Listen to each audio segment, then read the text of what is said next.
第2話はかのこさんを迎えます。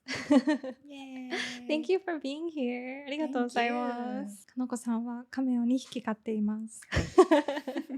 名前何でしたっけ？水亀と陸亀1匹ずつ飼ってて、水亀はチンっていう名前で、かわいい。陸亀はカシオペイア。ミハエル・エンデっていう人が書いた児童書があるんだけど、そのモモっていう話がすごい好きで、そこに出てくる亀の名前がカシオペイアっていうんだけど、その亀が甲羅に文字がふわーって浮かんでお話できるの。すごい。だから未来の亀みたい。それになってほしいから。それ通信してほしい。そう、お会話話できるをしてほしい。亀になってほしいからカシオペイアにした。カシオペア頑張れ。かのこさんと対話しなきゃ。私がかなこさんと会ったのはちょうど1年前ぐらいに、そこで会った、ゆうめとひびきと、別のレジデンシーで会って、ゆうめとひびきがアートトランスレーター翻訳とかのお仕事をしていて、なんかゆうめとひびきに初めてジュリのことを聞いた時に、こういう人に会ってなんかすごく若いけど頑張っててみたいな。なんだっけ、確か横浜の YPAM、横浜パフォーマンスアーツフェスティバルでワークショップをやって、私一人でインティメシーディレクターのを日本語、英語で学んでることなので日本語で訳そうとしてたんですけど言い方わかんないみたいなのが何個もあって、ゆうめと響に相談させてもらって、で最初にそのスライドをジュリに対面で会う前に、ジュリがそのプレゼンで使おうとしてるスライドが送られてきて、そう、それでATC のメンバーの中でみんなでそれを見てふむふむみたいなすごい一日にすっごいコメント返ってきて感動した覚えがある。結構みんなそういうの考えるの大好きだからいやなんかすごい嬉しかった。私はなんか一人で考えててもわかんないし、友達とかにはね聞いたりして、こういう言葉なんじゃないとか、なんかインティメシーもカタカナで言えばいいのとか、なんか日本語で言ったらなんだろうねとか、頭の中でしかね、自分の頭の中でしか会話して、相談できなかったんで、すごいなんか興味持ってくれるなっていう、くれてるなっていうコメントばっかりで。ね、やっぱりなんかアートの文脈でもカタカナのものはそのままカタカナで使うことを多くって、そうするとでもまたなんか新しい用語だみたいな感じで、こうすごくとっつきづらいと思われることもあるし、でも私もアートトランスレーターって結構わざとカタカナで自分のことを名乗ることにして、わざとなんだ。わざとカタカナだとやっぱりその通訳とか言うとこれまでの通訳のイメージっていうのが結構あるから、なんかアートトランスレーターですって言うと新しい職業らしいみたいな感じで、アートトランスレーターって言うと最初はかのこさんがその言葉を作ったと思うんですけど、通訳とかそのアートに関する、例えば舞台だったりギャラリーとか、展示会とか舞台の人が例えば英語を話してて観客が日本語だったら、そういった人たちの思いを通訳翻訳したり、なんかそこで関わるアーティスト作品に関わる人たちの通訳をしているっていうので合ってますか？アートトランスレーターの説明できたかな？私的にはその定義自体も決めずにどんどんこう全部アートトランスレーターと呼んでやってるからその定義も更新中みたいな感じで思ってるから、映像作品の字幕とか、詩が作品としてあってそれを英語にしたいとか、表現そのものを翻訳したり通訳する時もあるので、そういう時ってやっぱり単純に言葉を正確に置き換えるっていうことだけが重要なんじゃなくて、翻訳自体もこうクリエイティブにいろいろ提案したり表現の一部としてやる必要があるなと思ってて、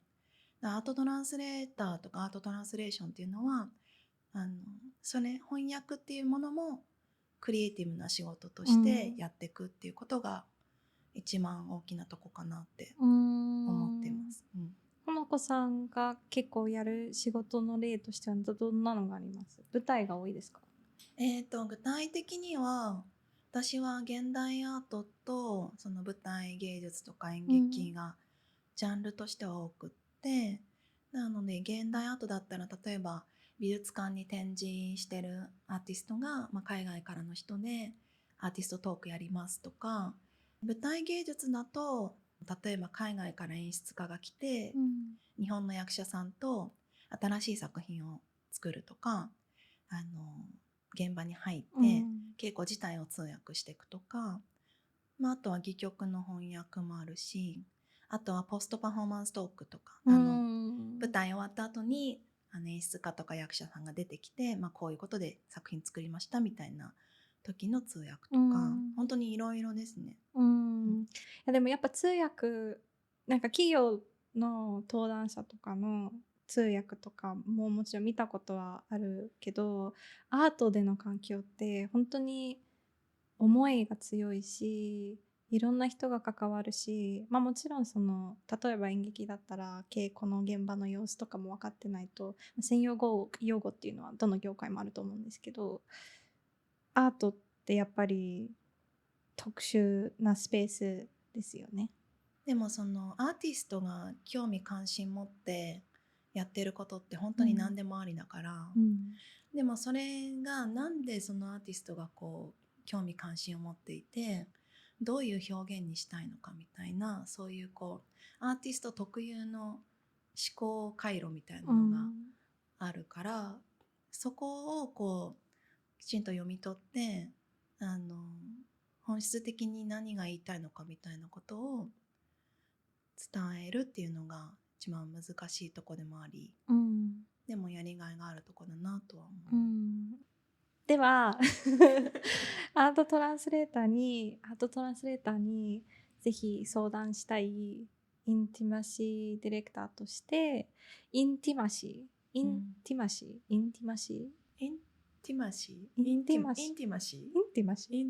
わかんなくなっちゃうね。もう一回言おうとアートトランスレーターに相談したいインティマシー用語、例えば、そもそもインティマシーディレクターコーディネーターって、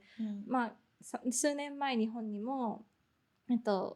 紹介されてというか、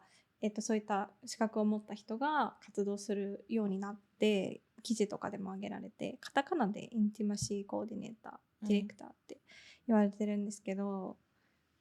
アートトランスレーターもそうかもしれないけど、特にインティマシーって全然ね、なんかどういう意味ってよく聞かれることがあって、例えばカタカナで使わないとしたら、何になりますかねいつも翻訳にすごい困る。かのこさんも困る困ってるなんで安心しちゃったんだろうなんだろうね。ちなみに私は自分のサイトとかでは親密なっ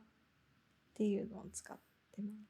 そのジュリが言う時のインティマシーディレクターという時のインティマシーには何が含まれるの？例えばヌードに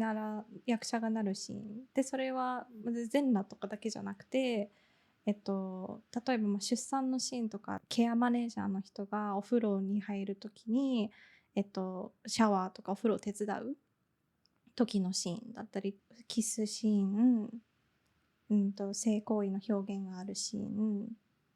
とか、なのでそれを全部まとめて、親密なシーンってやっぱ難しいですよね。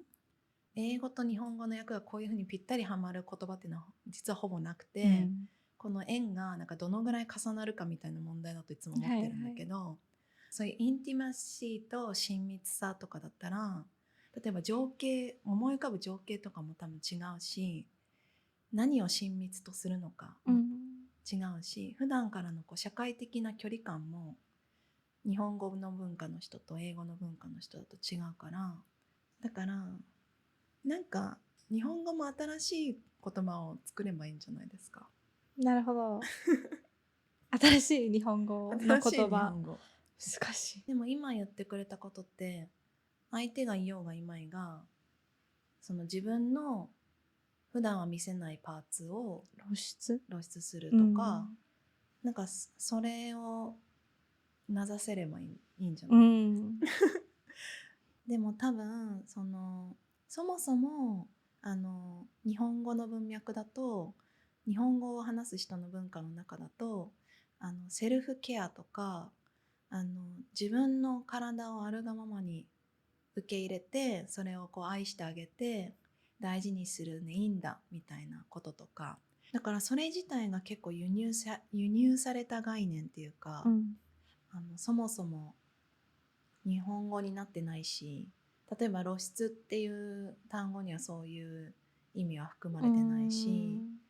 ネガティブに受け取る人もいるし、だからなんかそういう自分がそれぞれが持ってるものを大事にしてよい、そしてそれを大事にできるためのディレクディレタークターみたいな、なんかそういう単語じゃなくてもいいと思うんだよね。一言ではなくても、なんかそういったことをちょっとこうキャッチフレーズみたいな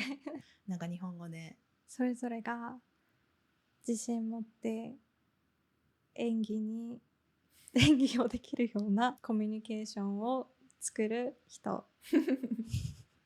なんかそういうキャッチコピーみたいな。ちょっと考えますやっぱかなこさんといろいろ話してきた中で結構言葉に残ってるのが、かなこさんがやっぱりアートが好き、アーティストがなんか面白い人たちだと思うっていうのはすごい残ってて、それすごい大事っていうか軸になってるんだろうなって思います。そう、なんか自分が将来何やりたいかみたいなのですごい悩んでた時、学生の時とか、そうね、20代の時とか、はいはい、でアートをやりたいけど、でもなんかこうアートってすぐに人の役に立つものでもないし、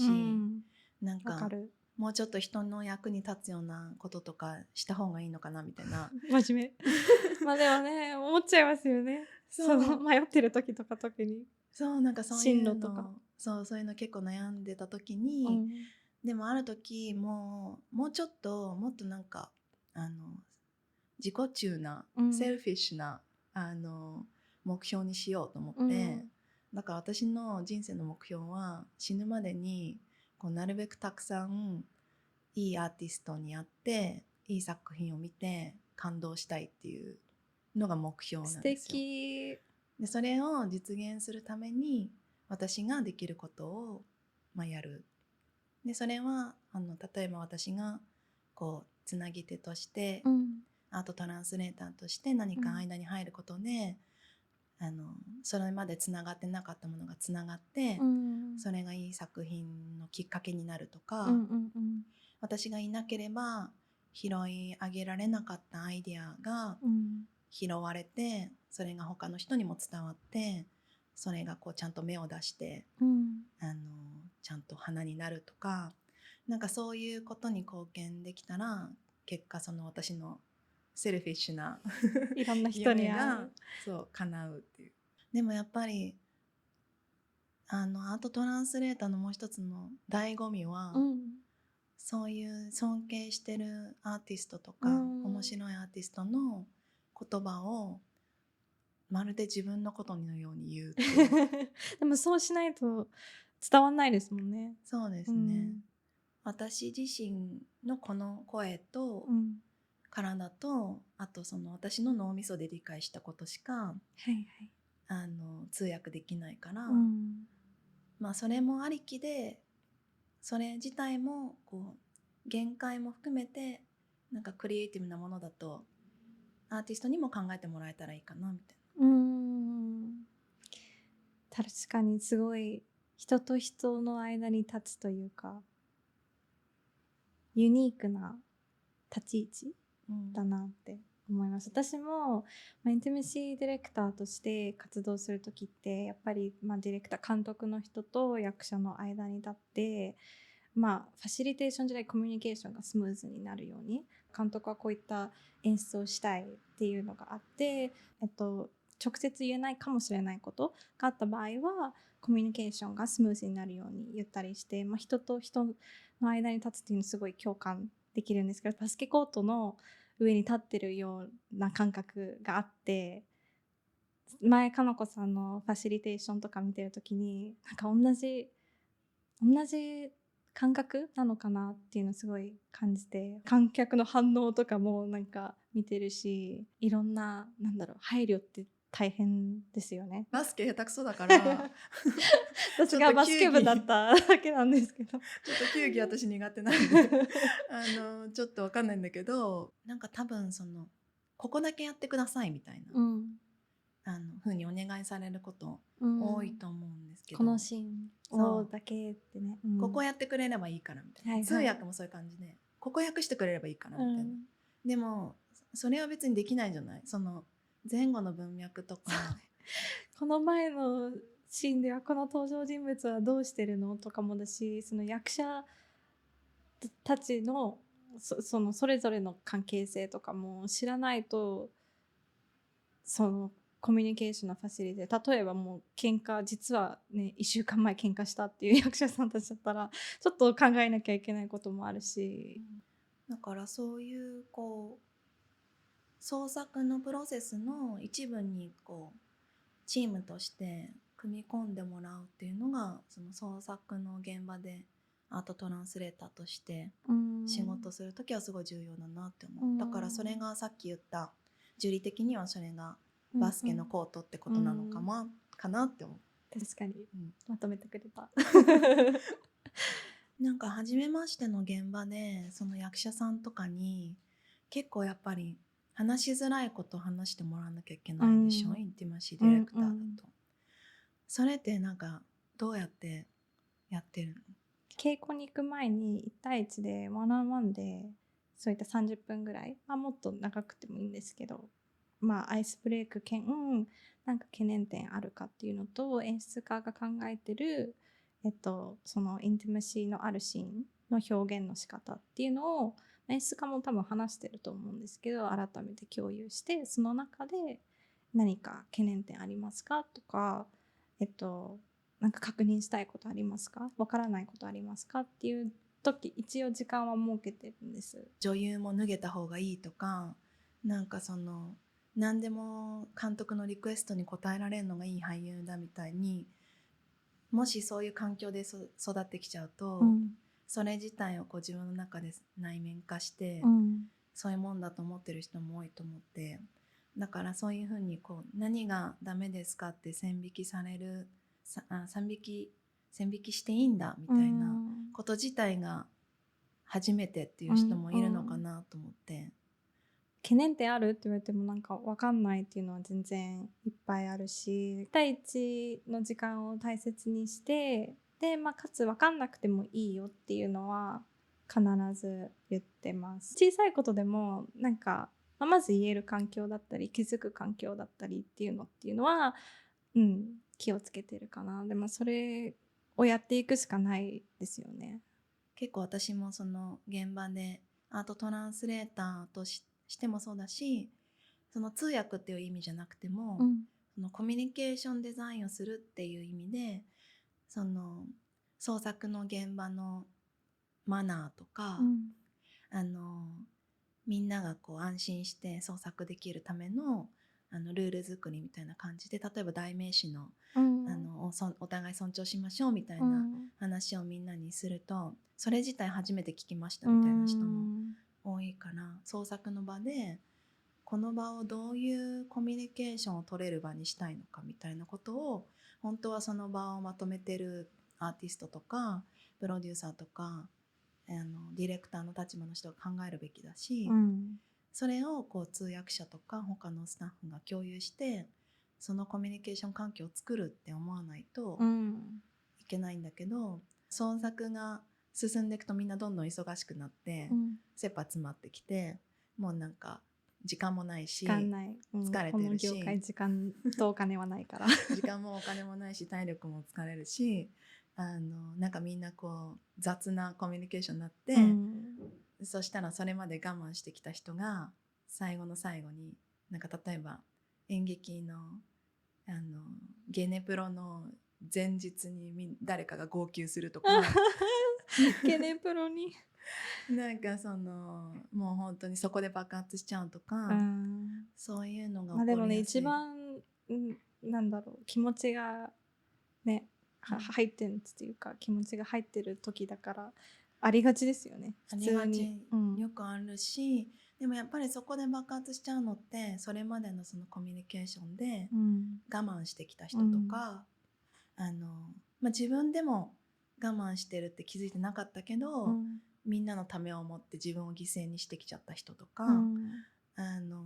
何かその名前がついてないそういうコミュニケーションのこと心配する仕事みたいなのを自分の業務の範囲を超えて頑張っちゃった人とか、はいはい、そういう人が多いなと思って、だからやっぱりそういう創作の現場にはそのコミュニケーションのことだけを心配する人っていうのがいた方がいいなっていうのが、そのアートトランスレーターとして現場で通訳をしてる中での実感としてあるんですよ。でそこにやっぱりそのインティマシーのことも含まれると思うし、なんかその創作のプロセスの中でみんなが対等に、そしてそれぞれ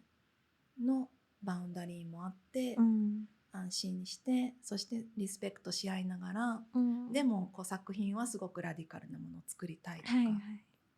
すごく強度のあるものを作るみたいな時に、そこにどれだけこう予算と人と時間をかけられるかっていうのは結構重要だなと思って、環境づくりが大事ですよね。そのまさにインティマシーディレクターとしてもそういったことを気にする人かなとは思うんだけど、私はインティマシーのあるシーンの中でやってるから、なんかジェネラルで創作の場でできることってなんだろう。例えばどういう座り位置でみんなが話をしてるのかとか、大事、ちょっと実はやっぱ机片付けて円にしたり円にした方がいいんじゃないかとか、そういったことを例えば演出家がいる空間だったら演出家とこう相談しながらとか提案して、そういったこう部屋作り、空間作りみたいなものを提案するとか。めちゃめちゃ話す人が一角にいても広がんないですもんね。そうですね。あとはこう誰か属性で判断するような例えば女っていうのはさとか、役者っていうのはとか、日本人はとか、そういう大きな主語でいろんな人をこう語っちゃって、それに誰かが傷つくとか、そういうことがないように、特にそのいろんな文化の人が集まる時には、もしかしたら同じ文脈を長年共有した同士だったらこう通過でなんかいろんなものをすっ飛ばして話せるかもしれないけど、こういうことに注意するといいですよねみたいなのを、例えば創作の現場1日目みたいな時にちょっと時間取ってもらってみんなで確認するとか、聞けて満足しちゃった。アートトランスレーターとしてじゃなくても、かのこさんがアート業界で未来に向けて何が必要だと思いますか？いい作品ができるっていうことと、いい創作環境である、作品が出来上がるまでのプロセスがみんなにとって安心で心地よいものであるっていうことがどう両立するのかみたいなことを結構迷ってる人も多いと思ってて、やっぱりこれまでは作品良ければ全てよしみたいな感じで、こうラディカルな作品作ってるんだから作品のためだからとか、あの人はアーティストだから才能があるからみたいな感じでよしとされてきてしまったけど、そうじゃない作り方っていうのをやっぱり今はみんな真剣に模索したいと思ってると思うし、で私はそれは両立すると固く信じてるんですよ。すごく何かこう世の中に問いを突きつけるような作品とか、それはもしかしたらそれはすごくショッキングなものかもしれないし、そこにはある種の暴力的な表現っていうのがあるかもしれないけど、そういう作品を作る環境自体はみんなが対等に、対話ができてそれぞれの立場が尊重されるっていう環境を両立できると思ってるので、それをなるべく多く実現していきたい。良い作品を良い環境で作っていきたい。ちょっとこう年配の世代とかだとこれまでやってきたものが良くなかったんだろうかみたいな、悪かったんだかみたいな。そうなんかちょっとこう切なさっていうか寂しさみたいなものが多分あって、それを認めるのに結構時間かかる。それをでもやっぱり下の方にこうなんかね、俺たちの時代はなみたいなことで発散しちゃうとうまくいかないから、そこはちょっとグッと特権性とか権力があるってことは、その例えば若い人たちが変えられない部分の大きな組織の在り方とか、権力の在り方を変えられる立場にあるってことだから、そういうふうにしてこうそれぞれの世代とか立場で役割で、できることをみんなで変えていくっていう。そうですね、なんかやって変えていければその世代間のコミュニケーションもうちょっと取れると思うし、より良い作品が生まれていくのでは。むしろなんかこう創作環境を整えた方がいい作品がたくさんできたってなってくれるとすごい嬉しい。それがね、目標ですもんね。いろんないい作品見て感動して死にたいからやりましょう。それを願ってます。それを願いましょう。